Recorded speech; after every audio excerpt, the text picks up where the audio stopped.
अक्सर पेरेंट्स हमें ओपीडी के अंदर ये शिकायत करते नज़र आते हैं कि डॉक्टर साहब हम पिछले 2 महीने से बच्चे को ताकत की दवाइयाँ सप्लीमेंट्स दे रहे हैं, लेकिन बच्चे के अंदर कोई खातिर खा बेहतरी नज़र नहीं आ रही। बिलाशुबा सप्लीमेंट्स आपके बच्चे की न्यूट्रिशनल नीड्स को सपोर्ट करते हैं, लेकिन इनका मैक्सिमम बेनिफिट हासिल करने के लिए आपको इनको अपने बच्चे की खुराक की रूटीन के साथ एडजस्ट करना चाहिए। मिसाल के तौर पे कुछ मल्टीविटामिन या कुछ सप्लीमेंट्स खाली पेट आपके बच्चे को ज़्यादा फ़ायदा देते हैं और कुछ सप्लीमेंट्स खाने के बाद देने से ज़्यादा फ़ायदा होता है। इसी तरह कुछ पानी के साथ और कुछ चिकनाई वाली चीज़ें जिस तरह दूध के साथ लेने से बच्चे को ज़्यादा बेनिफिट मिलता है। आज हम इसी वाले से बात करेंगे। मेरा नाम डॉक्टर उमर है और आप किड्स हेल्थ देख रहे हैं। सबसे पहले बात करते हैं विटामिन डी की। विटामिन डी एक फ़ैट सॉल्युबल विटामिन है। फ़ैट सॉल्युबल विटामिन के अंदर विटामिन ए, डी, ई और के शामिल है। इनको लेने का सबसे अच्छा जो तरीका है वो आप किसी भी चिकनाई वाली ग़िज़ा के साथ ले सकते हैं, और बहुत ज़्यादा चिकनाई वाली ग़िज़ा की ज़रूरत नहीं है।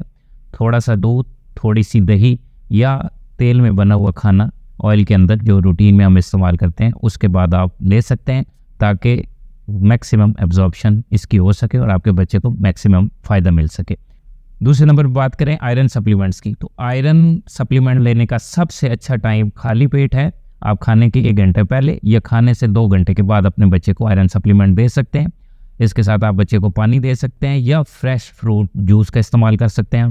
फ्रेश फ्रूट जूस का फ़ायदा ये होगा कि उसके अंदर विटामिन सी भी होगा, तो विटामिन सी आयरन की एब्जॉर्प्शन या जिस्म के अंदर एब्जॉर्ब होने की सलाहियत को मज़ीद बढ़ा देता है, जिससे आपके बच्चे को आयरन का मैक्सिमम बेनिफिट मिल जाएगा। अगर आयरन सप्लीमेंट लेने से आपके बच्चे का स्टमक डिस्टर्ब हो रहा है तो फिर हम आपको ये रिकमेंड करेंगे कि आप खाने के बाद अपने बच्चे को आयरन का सिरप दे सकते हैं। कैल्शियम के हवाले से अगर बात करें तो कैल्शियम लेने का सबसे अच्छा टाइम कौन सा है? पहले तो आपने देखना है कि कैल्शियम की फार्मूलेशन किस नोयत की है। एक कैल्शियम के सिरप कैल्शियम कार्बोनेट की शक्ल के अंदर आते हैं और कैल्शियम सिट्रेट की शक्ल के अंदर आते हैं। कैल्शियम कार्बोनेट को जिस्म के अंदर एब्जॉर्ब होने के लिए तेज़ाबियत की ज़रूरत होती है। जैसे ही हम खाना खाते हैं तो मैदे के अंदर एसिड प्रोड्यूस होता है जो कि खुराक के हाजमे के अंदर मदद देता है। तो खाने के साथ आप कैल्शियम कार्बोनेट वाले सप्लीमेंट ले सकते हैं। अगर कोई पेशेंट मैदे के लिए तेज़ाबियत के लिए दवाई ले रहा है, तेज़ाबियत कम करने के लिए दवाई ले रहा है, तो उसको कैल्शियम सिट्रेट का सप्लीमेंट हम रिकमेंड करते हैं, क्योंकि कैल्शियम सिट्रेट को तेज़ाबियत की या एसिड की ज़रूरत नहीं होती जिस्म के अंदर एब्जॉर्प्शन के लिए। तो उनके लिए बेहतर ऑप्शन कैल्शियम सिट्रेट वाले सप्लीमेंट्स हैं, वो आप किसी भी टाइम अपने बच्चे को दे सकते हैं।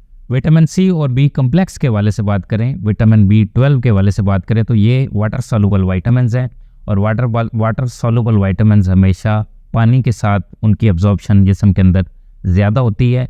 इनको कोशिश करें कि दूध वाली चीज़ों, चिकनाई वाली चीज़ों के साथ ना दें। और आखिर में बात करें मल्टीविटामिन के हवाले से, मल्टीविटामिन का मतलब है उनके अंदर फ़ैट सॉल्युबल विटामिन्स भी मौजूद हैं और वाटर सॉल्युबल विटामिन्स भी मौजूद हैं। तो ये थोड़ा ट्रिकी हो जाता है, क्योंकि अगर आप खाने के साथ या चिकनाई वाली चीज़ों के साथ इनको लेंगे तो जो फ़ैट सॉल्युबल विटामिन्स है जिस तरह ए, डी, ई और के हैं उनकी एब्जॉर्प्शन तो बेहतर होगी, जबकि वाटर सॉल्युबल विटामिन की एब्जॉर्प्शन कम होगी। तो हम आपको ये तजवीज़ करेंगे कि आप खाने के बाद लें और उसके साथ पानी का ज़्यादा इस्तेमाल कर लें, ताकि दोनों का आपको बेनिफिट मिल जाए। बेहतर ये है कि आप वाटर सॉल्युबल और फैट सॉल्युबल विटामिन्स अलग अलग से प्रिस्क्राइब करवाएं, ताकि दोनों को अपने अपने टाइम पे लिया जा सके खुराक के हवाले से, ताकि उनका मैक्सिमम बेनिफिट आपके बच्चे को मिल सके। उम्मीद है आपको आज की ये वीडियो पसंद आई होगी। मल्टीविटामिन के हवाले से मज़ीद आपका कोई क्वेश्चन हो आप कमेंट सेक्शन में मुझे ज़रूर बताएं। वीडियोज़ अगर आपको पसंद आ रही हैं तो ज़रूर कोलीग्स के साथ, फ्रेंड्स के साथ शेयर करें। अपना ख्याल रखें, बच्चों का ख्याल रखें। अल्लाह हाफ़िज़।